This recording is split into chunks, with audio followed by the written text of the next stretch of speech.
हिंदी में यूपीएससी की तैयारी से संबंधित प्रोग्राम्स को देखने के लिए सब्सक्राइब करें स्टडी IQ IAS हिंदी। आज हमने क्या शुरू करना है? भाग 5 में 79 से 122 यानी संसद।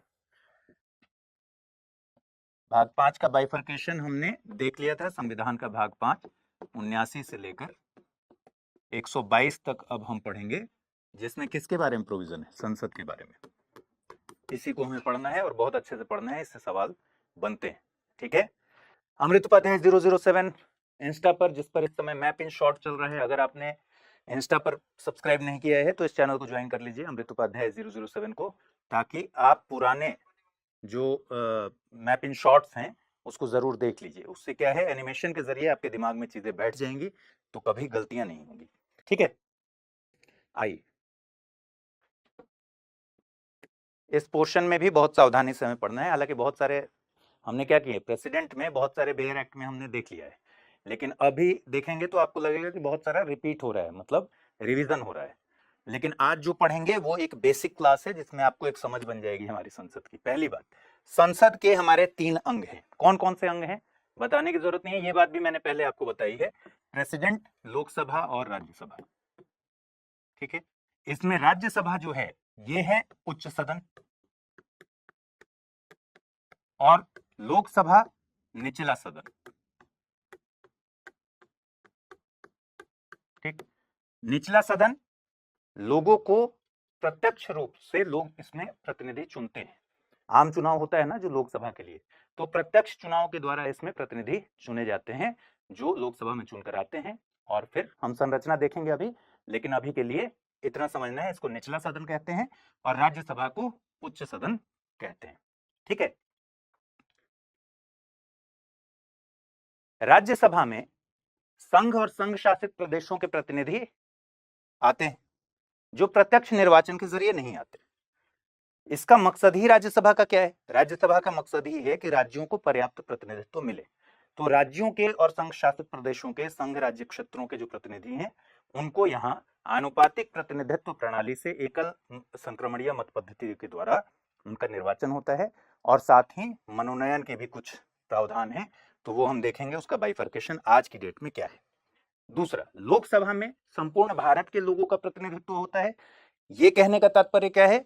संपूर्ण भारत के लोगों का प्रतिनिधित्व मतलब लोग खुद चुनते हैं, वोट करते हैं, और 18 वर्ष से ऊपर के जो भी व्यक्ति हैं वोट करते हैं, वोट करके अपने प्रतिनिधि का चुनाव करते हैं, और वो प्रतिनिधि लोकसभा पहुंचते हैं, निचले सदन में। ठीक है, ब्रिटेन में जो व्यवस्था है वही व्यवस्था हमारे यहाँ है। आप जानते हैं हमारा भी पार्लियामेंट्री सिस्टम है, संसदीय व्यवस्था है, जिसको हम वेस्टमिंस्टर मॉडल भी कहते हैं। क्योंकि वेस्टमिंस्टर क्या है? वेस्टमिनिस्टर नहीं, वेस्टमिंस्टर। ठीक है, वेस्टमिंस्टर मॉडल का मतलब क्या हुआ, और ये टर्म क्यों यूज किया जाता है? बेसिकली ये एक जगह है जहां पर इंग्लैंड की संसद मौजूद है, इसलिए इसको वेस्टमिंस्टर मॉडल कहते थे। तो वही व्यवस्था हमने भी अपनाया है, संसदीय व्यवस्था, अमेरिका की व्यवस्था से बिल्कुल अलग। इसमें ब्रिटेन में संसद में 3 अंग हैं। क्राउन यानी ताज, ठीक है, हाउस ऑफ लॉर्ड्स जो कि इसका उच्च सदन है, जैसे हमारे यहाँ राज्यसभा है वैसे ही वहां हाउस ऑफ लॉर्ड्स, और जैसे हमारे यहाँ लोकसभा है निचला सदन, वैसे ही वहां हाउस ऑफ कॉमन्स है। ठीक है, तो ये हमारे लोकसभा के जैसा है और हाउस ऑफ लॉर्ड्स राज्यसभा के जैसा है। इसके भी 3 अंग हैं, क्राउन, हाउस ऑफ लॉर्ड्स और हाउस ऑफ कॉमन्स। एक बात हमेशा ध्यान रखनी है कि कभी सवाल में ऐसा धोखा किया जा सकता है कि कह दे कि राष्ट्रपति संसद का सदस्य है। ध्यान रखिए, सदस्य और अभिन्न अंग होना दोनों में अंतर है। राष्ट्रपति संसद का सदस्य नहीं है, वो संसद की बैठकों में नहीं जाता, वो संसद में बोलने नहीं जाता, वोट करने नहीं जाता, लेकिन वो अभिन्न अंग है। उसकी वजह क्या है कि कोई भी विधेयक, आपने 111 पढ़ा है, वीटो पावर। कोई भी विधेयक, कानून कब बनता है? जब एक सदन से पास हुआ, दूसरे सदन से पास हुआ और राष्ट्रपति की सहमति मिली, कंसेंट मिला, तो तीनों अंगों से पास होने के बाद तब जाकर वो एक्ट होता है। बिल और एक्ट में मैंने अंतर आपको बताया था, दोनों में क्या अंतर है? जब तक सदन से पास करने की प्रक्रिया चल रही है तब तक ये विधेयक है, जब दोनों सदनों से पास करके और प्रेसिडेंट की मुहर लग जाती है तब जाकर ये एक्ट बनता है। इसीलिए राष्ट्रपति संसद का एक अंग है, न कि संसद का सदस्य है। तो कभी ये धोखा नहीं करना कि संसद का सदस्य नहीं है, हमेशा ध्यान रखना है संसद का अभिन्न अंग है। ठीक है। अमेरिका में लेकिन ऐसा नहीं है। अमेरिका में विधानमंडल और राष्ट्रपति ये दोनों अलग अलग हैं। ठीक है, क्यों? क्योंकि राष्ट्रपति कार्यपालिका एग्जीक्यूटिव का मेंबर है और विधानमंडल का क्या मतलब हुआ? लेजिस्लेटिव, यानी लेजिस्लेचर का मतलब क्या हुआ? विधानमंडल का काम कानून बनाना है। तो शासन के हमने 3 अंग पढ़े थे, क्या क्या? विधायिका, कार्यपालिका और न्यायपालिका। और हमने शुरुआती क्लास में ही अपने कॉन्सेप्ट को क्लियर किया था कि सेपरेशन ऑफ पावर्स क्या है, शक्ति का पृथक्करण सिद्धांत क्या है। इन तीनों के कार्य अलग अलग हैं और इन तीनों के कार्य में एक दूसरे का अतिक्रमण नहीं हो सकता।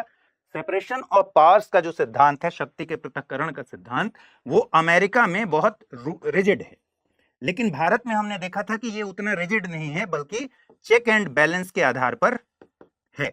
यानी कई ऐसे उदाहरण हमने देखे थे जहां, जैसे राष्ट्रपति हमारे यहाँ क्या है? कार्यपालिका का प्रमुख है।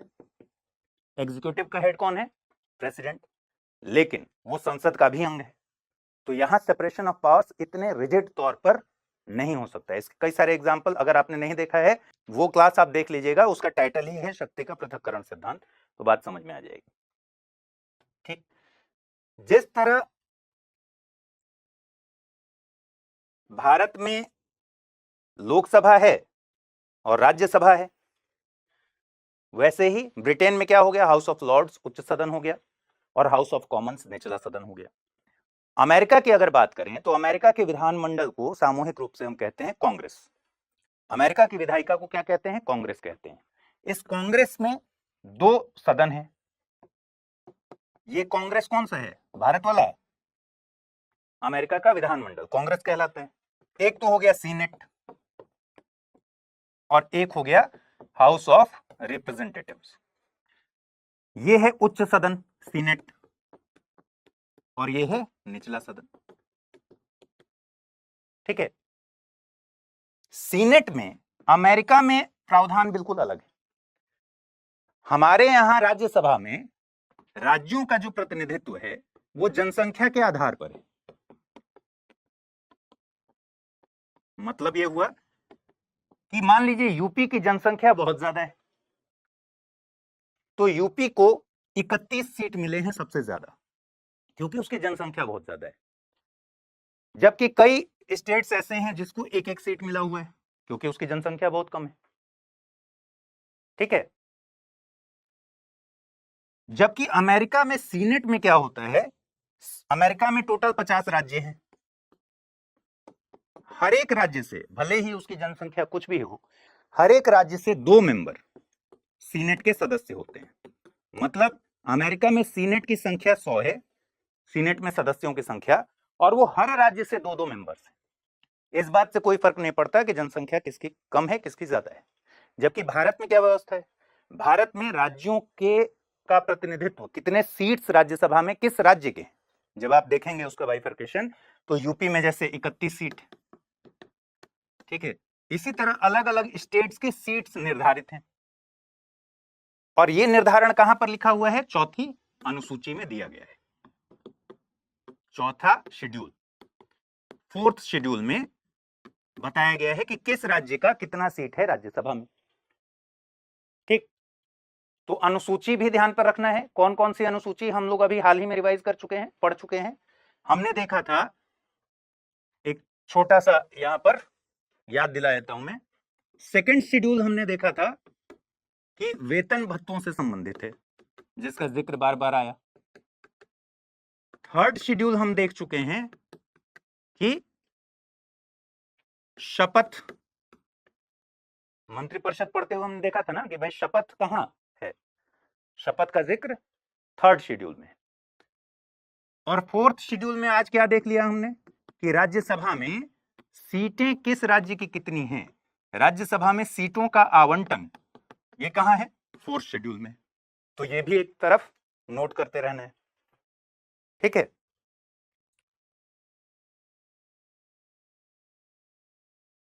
और अमेरिका में राष्ट्रपति विधानमंडल का अंग नहीं है, ब्रिटेन और भारत की तरह। उसका रीजन क्या है? सेपरेशन ऑफ पावर्स वहां बहुत रिजिड तरीके से लागू है। दोस्तों, अगर आप यूपीएससी एस्पिरेंट हैं तो आपके लिए गेम चेंजिंग अपॉर्चुनिटी है स्टडी आईक्यू का नया संपूर्ण बैच, एक कॉम्प्रिहेंसिव प्रोग्राम जिसमें टॉप एडुकेटर्स के साथ 1000+ आवर्स की live classes, personalized mentorship and hand written notes से लेकर पीआरपी एमआरपी जैसे इंटेंसिव प्रोग्राम्स हैं। प्रीलिम्स और मेंस स्कॉलरशिप के तहत प्रीलिम्स क्लियर करने पर पूरी फीस रिफंड हो जाएगी। टॉप परफॉर्मर्स के लिए हर मंथ 11,000 रुपीज का cash reward, economically weaker sections के लिए स्पेशल उड़ान स्कॉलरशिप भी है।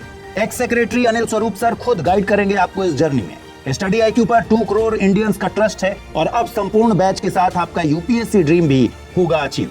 सिल्वर, गोल्ड या platinum, choose the plan that fits your needs. आपको करना क्या है? स्टडी आईक्यू वेबसाइट पर जाइए, यूपीएससी संपूर्ण बैच पर क्लिक कीजिए and once you click on buy now आप देख सकते हैं डिस्काउंट कोड्स। वहां पर टाइप कीजिए अमृत लाइव एंड आपको मिलेगा सबसे lowest price and obviously your IAS journey starts here. चलिए अब राज्यसभा के निर्वाचन को देख लीजिए। राज्यसभा के प्रतिनिधि का निर्वाचन आनुपातिक प्रतिनिधित्व पद्धति के अनुसार एकल संक्रमणीय मत पद्धति के द्वारा होता है। ये बात आप पढ़ चुके हैं। प्रेसिडेंट जब आप पढ़ रहे थे, सेम यही तरीका प्रेसिडेंट के इलेक्शन में भी होता है। सेम यही तरीका राज्यों के भीतर जो विधानमंडल होता है उसके उच्च सदन में भी होता है। जहां लेजिस्लेटिव काउंसिल्स बने हैं उसमें भी यही तरीका अपनाया जाता है।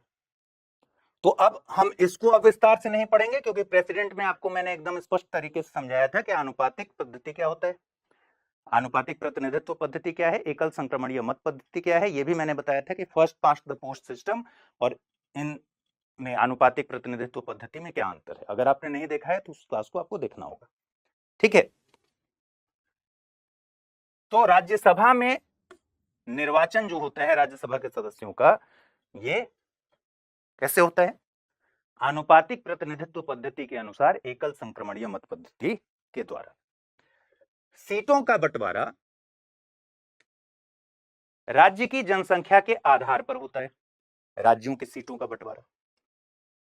और संघ राज्य क्षेत्रों के प्रतिनिधियों का निर्वाचन निर्वाचक मंडल द्वारा होता है। इसमें भी सेम यही तरीका अपनाया जाता है, ठीक है। अब ये निर्वाचक मंडल में होते कौन है? राज्यसभा के मेंबर्स को चुनने के लिए जो निर्वाचक मंडल है उसमें कौन?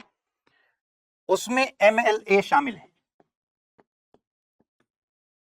राज्यों के एमएलए के द्वारा, लेजिस्लेटिव असेंबली के मेंबर्स के द्वारा इनका चुनाव किया जाता है। अब मुझे बताइए कि क्या सारे संघ शासित प्रदेशों में, सारे संघ राज्य क्षेत्रों में क्या विधानसभा है? नहीं है। तो आज की तारीख में विधानसभा कहां कहां है? दिल्ली और पुदुचेरी। जम्मू कश्मीर जब से यूटी बन गया है इसके पास भी विधानसभा है, शामिल हो सकते हैं क्योंकि 3 ही जगह विधानसभा की गुंजाइश है, ठीक। तो एक हो गया कि भाई राज्यों की सीटों का बंटवारा कैसे होता है? राज्य की जनसंख्या के आधार पर। संघ राज्य क्षेत्रों के प्रतिनिधियों का निर्वाचन निर्वाचक मंडल द्वारा होता है और चूंकि इसमें भी कौन भाग लेते हैं? एमएलए। इसमें भी भाग लेते हैं एमएलए यूटीज के भी मामले में। तो सिर्फ 3 संघ राज्य क्षेत्र के ही प्रतिनिधि शामिल होते हैं राज्यसभा में, दिल्ली, पुदुचेरी और जम्मू एंड कश्मीर, ठीक है। क्यों? क्योंकि बाकी जगह विधानसभा है ही नहीं, उनकी जनसंख्या इतनी कम है। अब विधानसभा नहीं है तो एमएलए को ही ये प्रोसेस करना है। जब है ही नहीं विधानसभा तो ये प्रोसेस नहीं होगा। इसका मतलब कि राज्यसभा में सिर्फ 3 संघ राज्य क्षेत्र के प्रतिनिधि शामिल हो सकते हैं, बाकी संघ राज्य क्षेत्र के प्रतिनिधि शामिल नहीं होंगे, ठीक। राज्यों और संघ राज्य क्षेत्रों के अलावा 12 ऐसे सदस्य होते हैं राज्यसभा में जिनको राष्ट्रपति मनोनीत करता है, नाम निर्देशित करता है, नॉमिनेट करता है। आपको पता है कि जब सचिन तेंदुलकर को शामिल किया गया तो इस पर काफी हो हल्ला मचा। तो 12 सदस्य जो कि नाम निर्देशित हैं। ध्यान रखिए कि अमेरिकी सीनेट में नाम निर्देशित की कोई व्यवस्था नहीं है, नॉमिनेटेड मेंबर्स वहां नहीं हो भी नहीं सकते। 50 गुने 2 मेंबर हर राज्य से हैं तो 100 है टोटल स्ट्रेंथ उसकी। वहां नाम निर्देशित की कोई व्यवस्था ही नहीं, ऐसे भी याद रहेगा। पहले राज्यसभा की संरचना देख लीजिए। मैक्सिमम मेंबर्स इसमें हैं 250। मैक्सिमम मेंबर्स का मतलब क्या हुआ कि राज्य सभा में अधिकतम सदस्य संख्या क्या हो सकता है, ये प्रेजेंट नंबर नहीं है। समझिए इन दोनों में अंतर। आपको कहा गया कि आपको मैक्सिमम 100 रुपया दिया जा सकता है हर महीने, ठीक है। इसका मतलब ये नहीं कि 100 रुपया आपको मिल ही जाएगा, हो सकता है आपको हर महीने अभी 95 रुपया दिया जा रहा हो, लेकिन अगर भविष्य में कभी दिया भी जाएगा तो 100 रुपया से ज्यादा नहीं होगा, वो मैक्सिमम है, अप टू 100, ठीक है। जैसे आप देखते हैं ना, कहीं किसी मार्केटिंग के साइट्स पर जाइएगा, ई शॉप वाले पर, उसमें क्या लिखा रहता है, अप टू 20% डिस्काउंट। इसका मतलब ये नहीं है कि 20% डिस्काउंट है। अगर 20% डिस्काउंट देना होता है तो लिखता फ्लैट 20% डिस्काउंट, इसका मतलब 20% ही है डिस्काउंट। लेकिन जहां लिख दिया गया अप टू, इसका मतलब 20% तक है, तो हो सकता है 8% मिले, किसी को 10% मिले, किसी को 12% मिले। ठीक ऐसी ही बात इसमें भी, अधिकतम सदस्य संख्या हो सकती है जो वो 250 है, ठीक है, मैक्सिमम नंबर। इसमें क्या बाइफर्केशन है, 238 मेंबर जो होंगे वो स्टेट से होंगे और प्लस यूटी से होंगे, ठीक। यानी 238 मेंबर जो होंगे स्टेट और यूटी से हो गए, और प्लस 12 मेंबर प्रेसिडेंट के द्वारा नॉमिनेटेड है, नाम निर्देशित है। तो मैक्सिमम क्या हो सकता है, 238 प्लस 12, 250। लेकिन वर्तमान स्थिति में इसमें 245 सदस्य हैं, यानी 5 सीट्स वैकेंट हैं, ये ध्यान रखना है। वर्तमान में 233 मेंबर, मतलब 238 जो स्टेट और यूटीज से हैं, उसमें से 233 सीट्स ही भरे हुए हैं, और प्लस 12 मेंबर जो मनोनीत होने वाले हैं वो तो है ही। तो अभी का क्या है, वर्तमान स्थिति में 245 मेंबर्स हैं, जिसमें 233 मेंबर्स जो हैं वो स्टेट प्लस यूटीज से हैं, और प्लस 12 मेंबर जो हैं वो है प्रेसिडेंट के द्वारा नॉमिनेटेड। स्पष्ट है। तो इन दोनों में अंतर है, ऐसा ही अंतर हम लोकसभा में देखेंगे। इन 245 सदस्यों में से जो 233 मेंबर स्टेट और यूटीज से हैं, ये जम्मू कश्मीर जब 2019 के पहले की जो स्थिति थी वो अलग थी, और अब की स्थिति में ये अलग है। 233 मेंबर में 225 मेंबर्स स्टेट और यूटीज से हैं, आउट ऑफ 233, और 8 मेंबर हैं यूटीज से। पहले की क्या स्थिति है,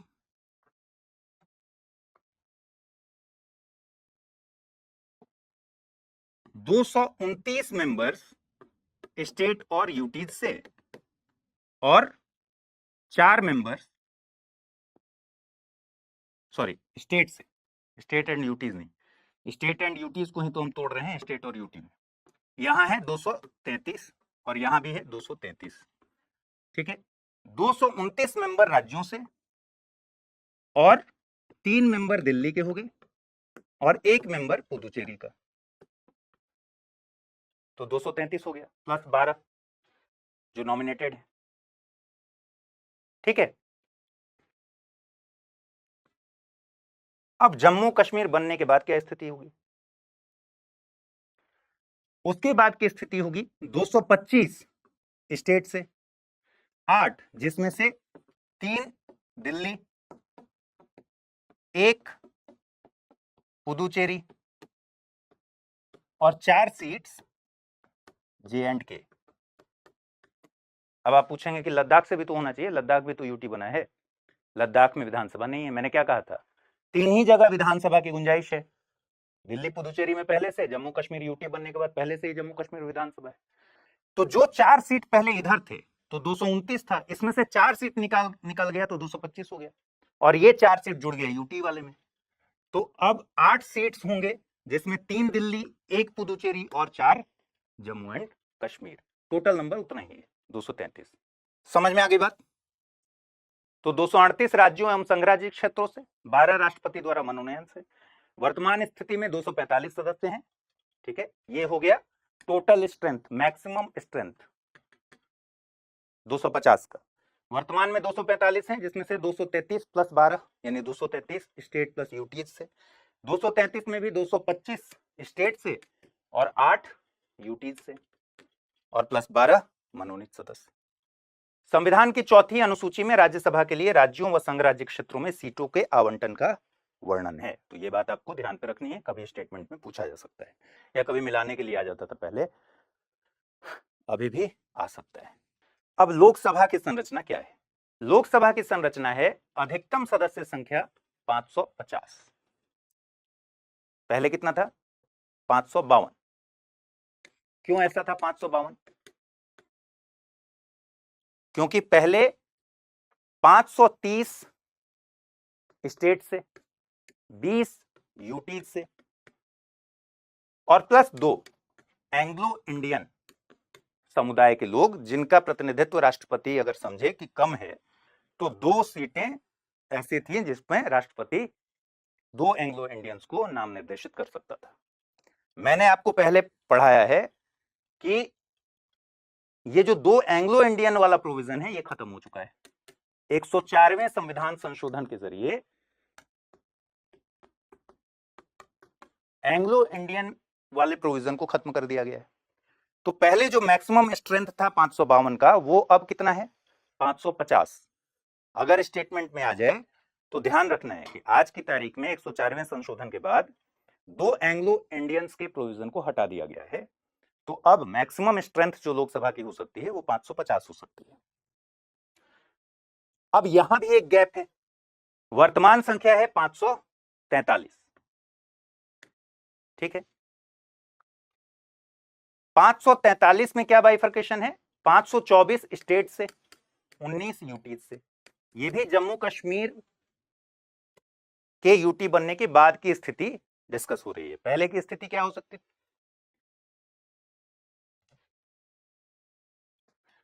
पहले जो 530 सीट्स राज्यों से थे,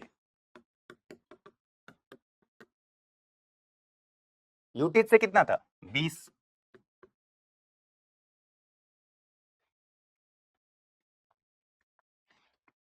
स्टेट से कितना हो गया? 530, यूटी से 20 और प्लस एंग्लो इंडियन पहले थे 2। हमें पता है 104वें संविधान संशोधन के बाद क्या हो गया? ये खत्म हो गया, मैक्सिमम स्ट्रेंथ हो गया 550। अब बचा ये और ये। जे एंड के पहले की स्थिति और जे एंड के बाद की स्थिति में क्या अंतर आया? पहले 530 के 530 मेंबर्स स्टेट से थे, ठीक है। यूटीज में 20 में से 13 मेंबर थे, तो 530 प्लस 13 543 और प्लस 2 एंग्लो इंडियन के तो 545। अभी की स्थिति क्या है? 6 सीट्स, जिसमें से 5 जम्मू एंड कश्मीर और 1 लद्दाख, इसको शिफ्ट कर दीजिए यहां से उस तरफ। तो 5 seat Jammu and Kashmir, 1 seat Ladakh वाला जब शिफ्ट कीजिएगा तो ये कितना बचा? 524। और 6 सीट उधर जाके जुड़ गए तो 13 प्लस 6 19। टोटल स्ट्रेंथ आज की तारीख में 543, क्योंकि 2 एंग्लो इंडियन तो प्रोविजन ही खत्म हो गया। तो जम्मू कश्मीर के यूटी बनने के बाद की स्थिति क्या हो गया?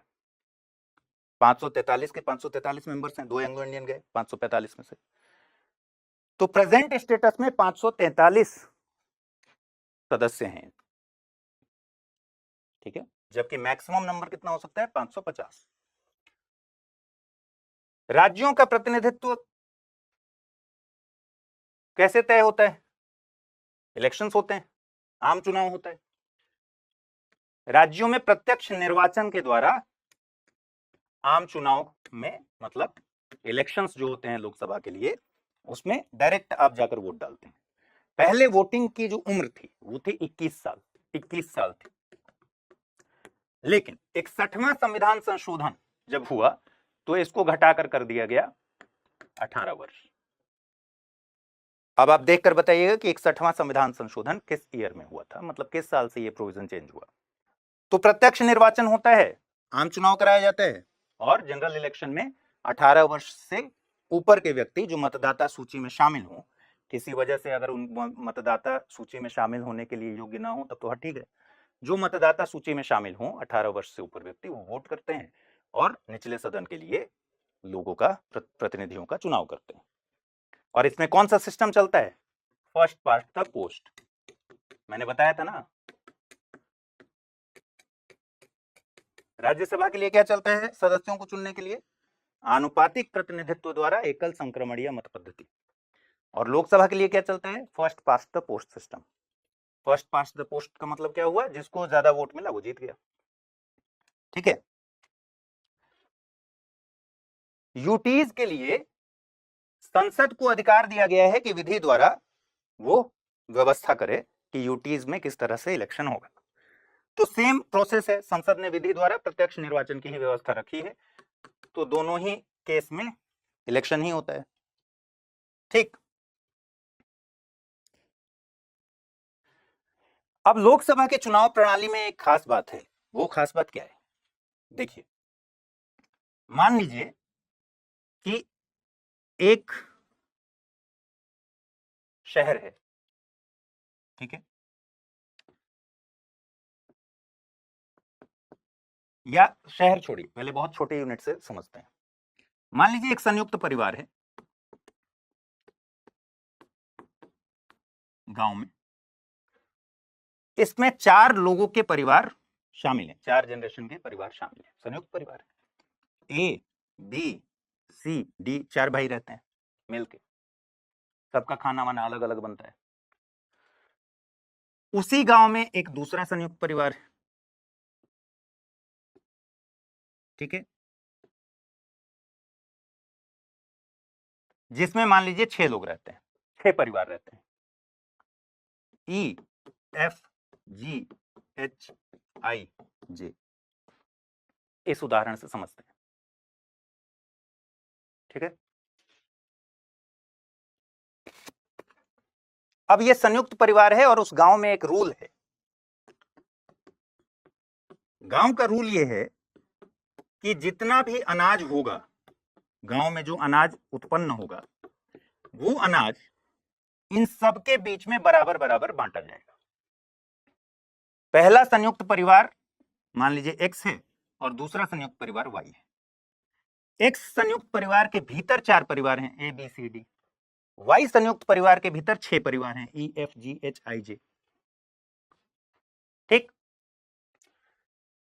गांव का रूल यह है कि जितना भी अनाज हो वो सारे परिवार में बराबर बराबर वितरित किया जाए। अब इसके 2 लेवल पर सोचने होंगे। पहला, एक्स जो संयुक्त परिवार है उसको जितने मेंबर्स हैं उसके अनुपात में जितना अनाज मिले, वाई परिवार में जितने मेंबर्स हैं उसको भी उसी अनुपात में उतना अनाज मिल जाए। ठीक है, मतलब पहला मेथड यह है कि भाई एक्स संयुक्त परिवार को और वाई संयुक्त परिवार को जितने जितने मेंबर्स हैं उसके हिसाब से बराबर अनाज मिले। ठीक है, दूसरा, ए परिवार में हो सकता है 5 मेंबर हो, बी में हो सकता है 3 ही मेंबर हो, सी में 2 ही पति पत्नी, डी में 3 मेंबर। तो एक अमाउंट मान लीजिए 12 केजी इसको देना है, अगर तय हुआ है कि 12 केजी इसको मिलेगा, तो अब ये 12 केजी इस तरीके से बटे कि एक तो इसकी अपेक्षा इसके साथ कोई धोखा ना हो, और दूसरा इसके भीतर भी ए में अगर 5 मेंबर हैं तो उसको थोड़ा ज्यादा अनाज मिले, बी अगर 3 मेंबर हैं तो उसको थोड़ा कम अनाज मिले। या ऐसा एडजस्टमेंट कर दिया जाए कि बी से कहा जाए कि भाई यहां 4 ही मेंबर रखो, 1 मेंबर का खाना बी वाले में जाके खा लेगा। सी से कहा जाए कि यहां 1 मेंबर का खाना तुम यहां मैनेज कर लो। मतलब जो संयुक्त परिवार है इसके भीतर भी एक एडजस्टमेंट किया जाए। लोकसभा के इलेक्शन में क्या किया जाता है, लोकसभा के इलेक्शन में 2 मेथड्स अपनाए जाते हैं। राज्यों की सीटों का आवंटन ऐसे मेथड से किया जाता है जिसमें सीट्स की संख्या से राज्य की जनसंख्या का अनुपात जहां तक पॉसिबल हो वो एक समान हो, कि भाई राज्यों की सीटों का आवंटन जो हो उस राज्य की जनसंख्या के अनुपात में यथासंभव एक समान हो। इसका मतलब अगर बिहार को सीट्स दिए गए हैं 40, ठीक है, और यूपी को दिया गया है 80, तो इसकी जनसंख्या ज्यादा है, उसके हिसाब से इसके सीट्स रखे गए हैं 80, और इसकी जनसंख्या कम है इसलिए इसके सीट्स रखे गए हैं 40। तो सीट्स की संख्या है और यहां की जनसंख्या के अनुपात जब निकालिएगा तो यूपी के लिए भी उतना ही निकलेगा लगभग और बिहार के लिए भी उतना ही निकलेगा। चलिए इसको ऐसे समझ लीजिए, बिहार में अगर 40 सीट है इसका मतलब क्या हुआ कि बिहार में 40 सीट का मतलब कि बिहार की जनसंख्या के हिसाब से 40 सीट उसको अलॉट किया गया है। बिहार की जनसंख्या यूपी की जनसंख्या से कम है बहुत ज्यादा। यूपी की जनसंख्या को अगर 80 सीट दिया गया है तो यूपी की जनसंख्या और उसके सीट्स की संख्या का अनुपात और बिहार की जनसंख्या और उसके सीट्स की संख्या का अनुपात यथासंभव एक हो। ये पॉलिसी है लोकसभा के इलेक्शन में, पहला सिद्धांत। ठीक, दूसरी बात, इसके भीतर ए निर्वाचन क्षेत्र है या बी निर्वाचन क्षेत्र है या सी निर्वाचन क्षेत्र है, इसमें इस तरह से एडजस्टमेंट किया जाएगा कि ए पर्टिकुलर निर्वाचन क्षेत्र की जनसंख्या और उसको दी गई सीट का अनुपात बी निर्वाचन क्षेत्र में जनसंख्या और उसके हिसाब से सीट की अनुपात लगभग एक जैसी हो। ये दो चीजें समझ में आई। एक बार हो रहा है बिहार और यूपी में टोटल नंबर ऑफ सीट्स जो दिए गए हैं उसकी रीति क्या है, क्या मेथड है? उसका मेथड है कि जनसंख्या का अनुपात और सीट्स के नंबर का अनुपात एक जैसा हो। फिर बिहार के भीतर भी तो ये हो सकता है ना कि ए में कहीं 10 लाख लोग रहते हैं, ए निर्वाचन क्षेत्र में, सी में 5 लाख लोग रहते हैं, ठीक है। तो निर्वाचन क्षेत्रों को जैसे यहां 5 लाख लोग रहते हैं और यहां भी 5 लाख लोग रहते हैं, तो ऐसा निर्वाचन क्षेत्र बना दिया जाएगा कि भाई एक सी में ही 10 लाख लोग आ जाएं, जैसा ए का है, तो दोनों बराबर हो गए और दोनों के लिए एक एक प्रतिनिधि दे दिए। चलिए एक बार और ट्राई करते हैं एक एग्जांपल से। मान लीजिए 100 अगर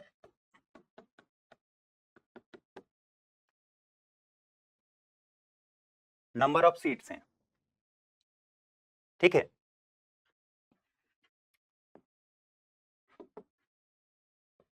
दो लोगों में ये सीट्स बांटने हैं,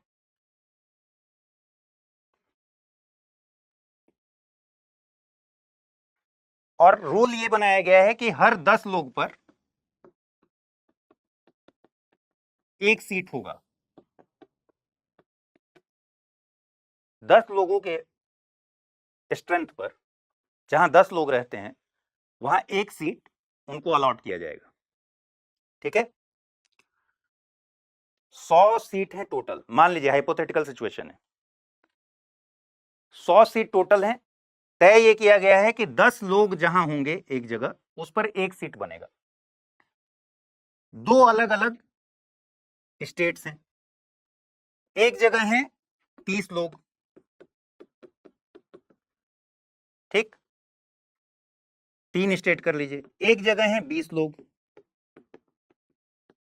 और एक जगह है 50 लोग। तो पहला रूल क्या कहता है कि 100 सीट्स हैं, 10 लोग पर एक सीट होगा। इसका मतलब कि जहां 30 लोग रहते हैं जिस स्टेट में उसको 3 सीट दिया जाएगा, जिस स्टेट में 20 लोग रहते हैं उसको 2 सीट दिया जाएगा, और जिस स्टेट में 50 लोग रहते हैं उसको 5 सीट दिया जाएगा। पहला, ये तो स्पष्ट होगा, ये पहला सिद्धांत है, ठीक है। 100 नंबर ऑफ सीट्स हो गए, 10 लोग पर एक सीट, इसका मतलब टोटल सीट्स कितने हैं, 10 गुने 10 यानी 10 सीट्स हैं टोटल। 10 सीट को बांटना है जनसंख्या के हिसाब से। ए स्टेट में 30 लोग रहते हैं तो कितने सीट्स मिलेंगे, इसको 3 सीट्स मिलेंगे। बी स्टेट में 20 लोग रहते हैं तो इसको 2 सीट्स मिलेंगे, और सी स्टेट में 50 लोग रहते हैं तो इसको 5 सीट्स मिलेंगे, ठीक। अब इसी तरीके का विभाजन यूपी का जनसंख्या ज्यादा है तो उसको 80 सीट मिलेंगे। बिहार की जनसंख्या कम है तो उसको 40 सीट्स मिलेंगे। ठीक है, मैक्सिमम नंबर ऑफ सीट्स कितने हो सकते हैं? 550। तो उसको बांटना पड़ेगा ना, किस स्टेट को कितने सीट्स मिलेंगे लोकसभा में, वो होगा जनसंख्या के आधार पर। तो ठीक इसी मेथड से होगा। लेमन अप्रोच अगर देखें, लेमन नहीं तो फिर 100 लोगों के लिए अगर ये व्यवस्था है कि 10 लोग पर एक सीट अलॉट होगा, तो इसका मतलब 10 सीट्स हैं। ठीक है, ये 100 लोग मान लीजिए, 100 लोग के लिए 10 सीट्स हैं। ए स्टेट में 30 लोग रहते हैं, बी स्टेट में 20 लोग रहते हैं और सी स्टेट में 50 लोग रहते हैं। तो ये 10 सीट्स कैसे बटेंगे? जहां 30 लोग रहते हैं वहां 3 सीट होगा, जहां 20 लोग रहते हैं वहां 2 सीट्स अलॉट होगा, और जहां 50 लोग रहते हैं वहां 5 सीट्स अलॉट होगा। बात समझ में आ गई? ये पहली बात हो गई। और दूसरी बात क्या होगी कि ये जो 3 सीट है इसमें भी निर्वाचन क्षेत्र बना हुआ है। जैसे आप जिस भी स्टेट के वासी हैं उसमें आप देखते हैं ना कि इस संसदीय क्षेत्र में कौन जीता, उस संसदीय क्षेत्र में कौन जीता। तो इसका मतलब कि अंदर भी तो एक डिवीजन होगा। ये 3 के 3 सीट स्टेट को दे दिए गए हैं, तो फिर अलग अलग सीट से जो उम्मीदवार खड़े होते हैं तब तो वो चुने जाते हैं। 40 सीट से 40 उम्मीदवार चुनकर आएंगे, तो 40 सीट्स पर इलेक्शन होगा। तो ये 3 पूरा का पूरा स्टेट का है। इसका मतलब कि एक एक सीट देना होगा, 1, 2 और 3। 3 निर्वाचन क्षेत्र में अगर इसको बांटे तो एक एक उम्मीदवार तीनों जगह से चुन के आएगा। अब इसको भी जनसंख्या के रेशियो में इस तरह से एडजस्ट करना होगा कि तीनों में बराबर जनसंख्या पर एक एक सीट मिल जाए। बात समझ में आ गई? पहली बात यह हो रही है कि 10 सीट को 3 अलग अलग स्टेट में बांटने के लिए टोटल पॉपुलेशन ऑफ स्टेट देख लिए और बता दिए कि भाई इसको 3 मिला, इसको 2 मिला, इसको 5 मिला। अब 3 निर्वाचन क्षेत्र से एक एक चुन के आएगा तब तो 3 होगा। तो ऐसे व्यवस्था करेंगे कि इसकी जनसंख्या, इसकी जनसंख्या, इसकी जनसंख्या ये भी ऑलमोस्ट बराबर हो, जिस पर एक एक हम प्रत्याशी चुनकर ले आए। तो अब इसी एग्जाम्पल को नोट कर लीजिएगा अपने नोटबुक में। और कल हम लोग पहले बेयर एक्ट पढ़ेंगे। यहां तक की बातें अभी समझ में आ गई होंगी आपको। बेयर एक्ट देखेंगे कि क्या क्या प्रोविजन दिया गया है, और फिर परिसीमन वाली बात को समझेंगे इसके आगे। ठीक है दोस्तों, अगर आप यूपीएससी एस्पिरेंट हैं तो आपके लिए गेम चेंजिंग अपॉर्चुनिटी है स्टडी आईक्यू का नया संपूर्ण बैच। एक कॉम्प्रिहेंसिव प्रोग्राम जिसमें टॉप एजुकेटर्स के साथ 1000+ आवर्स की live classes, personalized mentorship and hand written notes से लेकर पीआरपी, एमआरपी जैसे इंटेंसिव प्रोग्राम्स हैं। प्रीलिम्स और मेंस स्कॉलरशिप के तहत प्रीलिम्स क्लियर करने पर पूरी फीस रिफंड हो जाएगी। टॉप परफॉर्मर्स के लिए हर मंथ 11,000 रुपीज का cash reward. Economically weaker sections के लिए स्पेशल उड़ान स्कॉलरशिप भी है। X secretary Anil Swarup sir खुद गाइड करेंगे आपको इस जर्नी में। स्टडी आईक्यू पर 2 करोड़ इंडियंस का ट्रस्ट है और अब संपूर्ण बैच के साथ आपका यूपीएससी ड्रीम भी होगा अचीव। सिल्वर, गोल्ड या platinum, choose the plan that fits your needs. आपको करना क्या है, स्टडी आईक्यू वेबसाइट पर जाइए, यूपीएससी संपूर्ण बैच पर क्लिक कीजिए and once you click on buy now आप देख सकते हैं डिस्काउंट कोड्स। वहां पर टाइप कीजिए अमृत लाइव एंड आपको मिलेगा सबसे lowest price. And obviously your IAS journey starts here. Hindi में यूपीएससी की तैयारी से संबंधित प्रोग्राम्स को देखने के लिए सब्सक्राइब करें स्टडी आईक्यू आईएएस हिंदी।